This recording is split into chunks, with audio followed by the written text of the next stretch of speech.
Bismillahirrahmanirrahim. Assalamualaikum warahmatullahi wabarakatuh. Nah, jangan bahagia kita tahu bahwa kita ini adalah hamba Allah yang lemah. Sekalipun di dalam Al-Quran itu diciptakan dengan sebaik-baik bentuk. Laqad khalaqnal insana fi ahsani taqwim. Sungguh kami ciptakan manusia itu sebaik-baik bentuk. Tapi kita harus mengakui bahwa kita ini adalah tetap saja sebagai hamba yang lemah, karena di dalam Quran juga Allah menyatakan wa khuliqal insanu dhaifa. Manusia itu diciptakan dalam kondisi dhaif, lemah. Maka kita sering mengakui, sering berucap, dan ini sering diucapkan Rasulullah di saat Rasulullah sering duduk-duduk dengan sahabat. Itu apa ucapannya? Itu la haula wala quwwata illa billah. Tidak ada kekuatan, tidak ada daya kecuali dari Allah Subhanahu wa taala. Ini menunjukkan bahwa kita itu memang lemah. Ada sesuatu yang memang jangan bahagia, kita harus mengakui, dan itu sudah jelas dinyatakan dalam Al-Qur'an. Di dalam surat Luqman misalkan, yang terakhir. Di sana ada kelemahan manusia. 5 hal itu yang sudah pernah juga saya sampaikan. 5 hal itu kita jelas lemah, kita tidak tahu. Hanya Allah saja yang tahu 5 hal itu. Apa 5 hal itu? Yang pertama di surat Luqman itu adalah innallaha indahu ilmus sa'ah. Sungguhnya hanya Allah saja yang tahu terkait dengan kapan hari kiamat itu. Itu hanya Allah aja yang tahu. Dan di dalam dialog Rasulullah SAW dengan Malaikat Jibril itu, dialognya itu ada 4 pertanyaan. Apa itu iman? Apa itu Islam? Apa itu ihsan? Dan kapan datangnya hari kiamat? Kalau 3 pertanyaan itu dijawab oleh Rasulullah SAW dengan lengkap. Apa itu iman? Dijawab oleh Rasulullah. Apa itu Islam? Dijawab oleh Rasulullah. Apa itu ihsan? Juga dijawab oleh Rasulullah. Tapi begitu ditanya mata sa'ah, kapan datangnya hari kiamat? Sehingga jawab Rasulullah SAW itu yang bertanya tentunya lebih tahu daripada yang ditanya. Artinya Rasulullah nggak tahu kapan datangnya hari kiamat itu. Maka kalau ada dukun kasih apakah kemudian tahu terkait dengan datangnya hari kiamat, maka itu suatu hal yang bertentangan dengan Al-Quran. Kalau tanda-tandanya memang sudah disampaikan oleh Rasulullah SAW, terus nanti bagaimana peristiwa hari kiamat itu sudah banyak di Quran, itu sudah disampaikan. Kan idzas samaun fatarat wa idzal kawakibun tatharat wa idzal biharu fujirat idza zulzilatil ardu zilzalaha, ada al-qari'ah, macam-macam ya. Idzas samaun syaqqat wa adna li rabbiha wa huqqat wa idzal ardu muddat wa alqat ma fiha takhallat. Itu adalah nanti peristiwa di hari kiamat. Yang kedua, wa yunazzil ghais. Kapan turunnya hujan? Sekarang ini sudah mulai hujan. Tapi apakah hujan ini nanti siang ini hujan apa enggak? Kita tidak tahu. Andaikan dalam perakiraan cuaca itu benar juga enggak tahu berapa curah hujan yang diturunkan oleh Allah. Kadang diramal itu Palangkaraya itu hujan. Tapi ternyata hanya sebagian aja. Sehingga kita sering kan melihat kaget kok ada orang naik motor bawa jas hujan. Padahal di sini panas, kok ternyata loh itu kok pakai jas hujan. Berarti itu di sana tadi itu adalah hujan. Ada yang kita sudah siap-siap misalkan ada hujan. Ternyata di sana enggak hujan.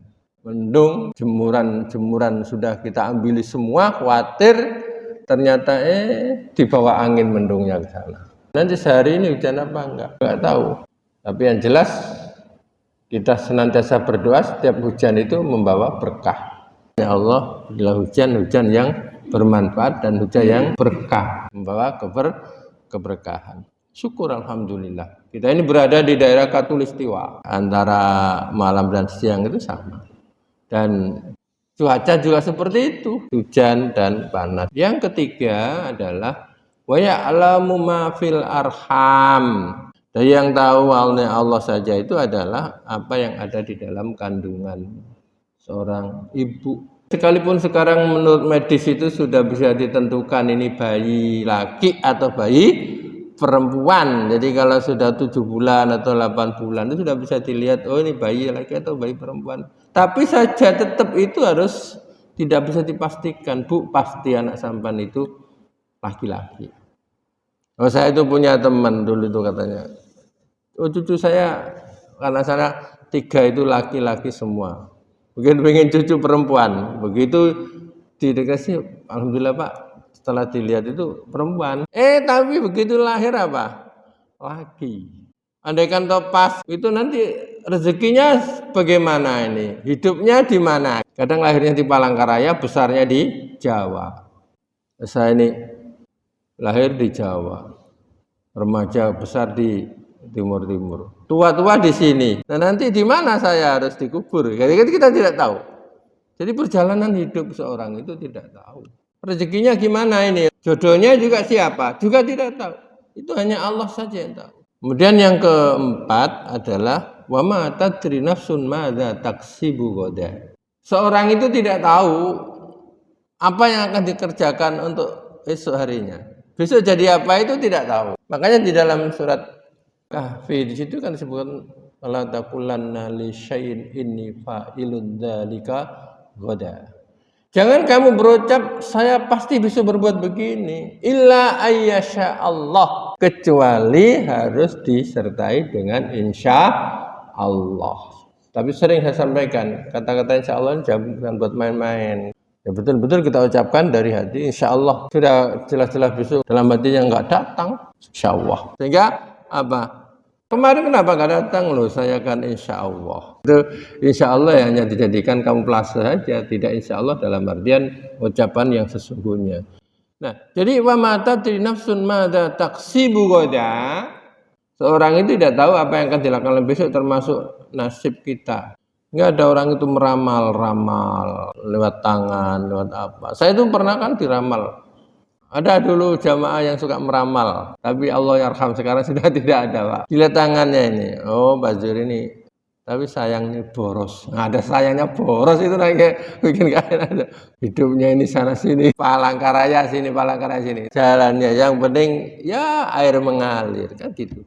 Tapi jangan sampai kita itu datang ke dukun, kemudian kita mencari ramalan tentang nasib kita. Syirik itu sering kan mungkin sambil dikir subhanallah, coba nak tak lihat nasibmu sama dengan percaya dengan bintang-bintang itu kan, bintang apalah, bintang Leo kah, bintang apalah. Dan dulu tidak dibayangkan kalau sekarang kumpul dengan kita seperti ini. Makanya apa yang kita lakukan nanti aja kita itu harus bilang insya Allah.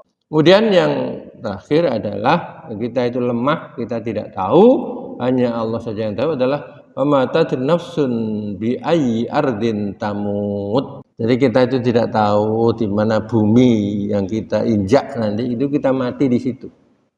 Rahasia. Kapan saja kita sering sampaikan kematian kita tidak tahu. Tapi yang jelas mati itu jelas. Sekalipun kita itu lari atau disebutkan itu walau kuntum fi burujim musyayyadah. Sekalipun kita itu berada di dalam fi buruj musyayyadah, berada dalam bangunan yang kokoh murtafiatul bina, maka di situ adalah yudrikumul maut, mati akan menjemputmu. Kita tidak bisa menghindar. Dan sayangnya kita enggak tahu itu. Kalau tahu persiapan. Siapa tahu yang kemarin dalam berita itu ada seorang anak masa kecil seperti umur 10 tahun meninggalnya diterkam buaya. Tapi yang jelas kita itu tetap usaha kematian. Sudah ada yang sudah pesan 1 kapling kuburan, daftar, ternyata meninggalnya enggak ada, kemudian diwakafkan. Keluarganya bilang saya, Pak, karena suami saya itu ikut daftar RKM, sudah 1 kapling, tipe 21 itu ya, dan sudah tidak dikubur di sini, maka saya wakafkan sebagai ahli waris saya serahkan kembali ke RKM. Dia monggo nggak apa-apa. Nah ini betul Quran itu. Wa mata nafsun bi ayyi ardin tamut. Seorang itu nggak tahu di mana bumi dia itu meninggal dunia. Saya kira ini jangan bahagia, jadi kita tetap sering berucap la haula wala quwata illa billah. Jangan kita mendahului ketentuan Allah Subhanahu wa taala kecuali illa ayyasha Allah. Kecuali kita berucap insya Allah. Ini yang bisa disampaikan pagi ini. Wallahu a'lam bishawab. Assalamualaikum warahmatullahi wabarakatuh.